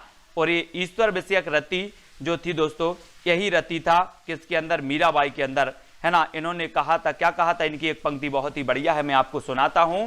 घायल की गति घायल जाने और न जाने कोई, मीराबाई ने कहा था, है ना। और यहां पर अद्भुत रस का स्थायी भाव बताना है, तो उत्तर आपका क्या हो जाएगा, अद्भुत। दोस्तों किसी भी चीज को देखकर हमारे अंदर आश्चर्य के भाव होते हैं, यार आश्चर्य हो रहा है, अद्भुत चीज है वो, है ना, आश्चर्य हो गया तो ये विस्मय होता है, विस्मय, है ना, विस्मय या आश्चर्य। ठीक है, तो अद्भुत रस का होता है विस्मय। सी नंबर आपका बिल्कुल सही हो जाएगा, सी नंबर। बहुत सारे लोगों ने बिल्कुल सही बताया है। फिर आपसे पूछा है बी उपसर्ग से बना शब्द कौन सा है, यानी कि प्रश्न क्रमांक 10। वी उपसर्ग बताना है दोस्तों कौन सा है। तो देखो ये उपसर्ग कहां लगता है, सबसे पहले तो ये देखो पहले लगता है। ठीक है, तो ये कभी में लगा नहीं, इसको काट दो। विराम में बी बड़ा आया तो इसको भी काट दो। अभी में लगा नहीं तो उत्तर क्या हो जाएगा, अपने आप तो निकल के उत्तर आ रहा है कि सर कभी में लगा नहीं, विराम में बड़ा बी लगा है, अभी में लगा नहीं, तो ये उत्तर हो जाएगा कौन सा, 1 नंबर विराम। और 1 नंबर आपका विराम उपसर्ग में बी आपका बिल्कुल सही हो जाता है धर्मेंद्र जी या तेंद्र जी। ठीक है, ये नंबर आपका बिल्कुल सही है। फिर अगला क्वेश्चन हम देखेंगे कि वेतन के बिना कार्य करने वाले के लिए एक शब्द कौन सा होगा। 11 दोस्तों, वेतन के बिना कार्य करने वाला क्या कहेगा, बिना वेतन का। बिना वेतन हम बोलते नहीं इसको, है ना, और इसको क्या बोलेंगे, अवैतनिक। अवैतनिक भी नहीं बोलते, अवैतनिक भी नहीं बोलते, तो हम उसे एक शब्द में बोलेंगे कि वेतन के बिना कार्य करने वाला उसे बोला जाता है अवैतनिक। क्या बोला जाता है, अवैतनिक। यानी कि आपका जो 2 नंबर है, बी नंबर है, वो बिल्कुल सही हो जाएगा। ठीक है, कॉमेडी तक, है ना, इसको याद रखना है। और ये अवैतनिक आपका बिल्कुल सही होगा। नर नारी में कौन सा समास है, नर नारी। अब आपको ही बताना है दोस्तों, मैंने आपको समास बताया था कि नर नारी, नर का विलोम क्या होता है, नर का विलोम होता है नारी। ठीक है, नर का विलोम नारी। तो आपको बताना है नर नारी में समास कौन सा हो जाएगा, ये दोनों में ही बता दो। समास आप कभी गलत करना नहीं दोस्तों, गलत करके जो भी आएगा उसका समझो कि उसकी खैरियत नहीं। मैंने समास को बहुत अच्छे से रोज मैं आपको पढ़ा रहा हूं, समास समास समास, और आप बोलोगे सर मेरा समास गलत हो गया, तो फिर काम भी गलत हो जाएगा। इसलिए नर और नारी, इसमें नर और नारी एक दूसरे के विलोम हैं, योजक चिन्ह आया और इसका अगर विग्रह करें तो नर और नारी आ जाएगा, तो और वाचक जो आ जाएगा। ठीक है, तो यहां पर द्वंद्व समास आपका बिल्कुल सही आंसर हो जाएगा। ठीक है, द्वंद्व समास। फिर आपसे पूछा जाएगा थोड़ा जानने वाला के लिए एक शब्द क्या होगा, थोड़ा जानने वाला उसे क्या कहेंगे, अल्पज्ञा, अल्पज्ञा, अल्पज्ञ या फिर अल्प बुद्धि। थोड़ा जानने वाला, देखो अल्पज्ञा ये कट जाता है, ये भी कट जाता है। अब दोस्तों 2 बचते हैं, 2 में आपका 50-50% चलता है, ये है कि ये है, ये है कि ये है, तो बताओ कौन सा है थोड़ा जानने वाला, उसे क्या कहा जाएगा एक शब्द में। और एक शब्द में आपका सही होगा क्या, ना तो अल्प बुद्धि कहा जाता है, उसे कहा जाता है अल्पज्ञ। अल्पज्ञ यानी कि जो 3 नंबर है वो आपका सही हो जाता है। ठीक है, 3 नंबर। फिर हाथों हाथ में कौन सा समास है, हाथों हाथ, तुम्हें बताना है। हाथों हाथ में द्वंद्व है, बहुब्रीहि है, तत्पुरुष है। अब देखो कैसे समझ में आएगा दोस्तों आपको, यहां पर बहुब्रीहि कोई तीसरा अर्थ निकल नहीं रहा तो बहुब्रीहि काट दो। ठीक है, तत्पुरुष इसमें है नहीं, ठीक है, इसको काट दो। कोई द्वंद्व इसमें हो नहीं रहा है तो इसको भी काट दो। फिर कौन सा उत्तर निकलता है, कौन सा निकल के आ जाता है, कौन सा निकल के आ जाता है, बोले सर हाथों हाथ में है अव्ययी भाव समास। जैसे आपसे अगर कोई पूछा जाए दिनों दिन, दिनों दिन, हाथों हाथ, है ना, ऐसे शब्द भी आते हैं दोस्तों, तो आपका अव्ययी भाव समास होता है, इसको भी याद रख लेना। ठीक है, जैसे हाथों हाथ आया, दिनों दिन आया, है ना, तो ऐसे अगर शब्द आते हैं जहां पर एक ही तरह के शब्द हों, वहां पर भी आपके क्या हो जाता है, अव्ययी भाव समास हो जाता है। और ए नंबर आपका बिल्कुल सही हो जाएगा। दोस्तों बहुत सारे स्टूडेंट को ऐप डाउनलोड नहीं करते बन रहा है, या फिर कर भी लिया है तो कोर्स भी नहीं देख पा रहे हैं। तो मैं आज उनको बता दूं कि ये जो सेल्फ स्टडी क्लासेस इस प्रकार से जब आप प्ले स्टोर से करते हैं तो ये आपका वेल जो है आइकन उसमें लगा हुआ है ना, तो इस प्रकार से सेल्फ स्टडी क्लासेस आपको सर्च करना है और ऐसे आइकन में आपको ऐप मिलने वाला है। ठीक है, तो दोस्तों हम देखें कि प्ले स्टोर में आपको इस प्रकार से दिखेगा ये सेल्फ स्टडी क्लासेस। ठीक है, ये प्ले स्टोर में आपको सेल्फ स्टडी क्लासेस का ऐप दिखने वाला है। ठीक है, ये इमेज उसमें डली है, ये आइकन, ये लोगो उसमें डला है। ठीक है, अब दोस्तों इसको इंस्टॉल करना है, यहां से आप इंस्टॉल करेंगे। ठीक है, अब इंस्टॉल करेंगे तो वहां पर आपको नंबर मांगेगा, जीमेल नंबर मांगेगा, तो आपको ओटीपी आएगा, तो आप रजिस्टर करके आगे बढ़ेंगे।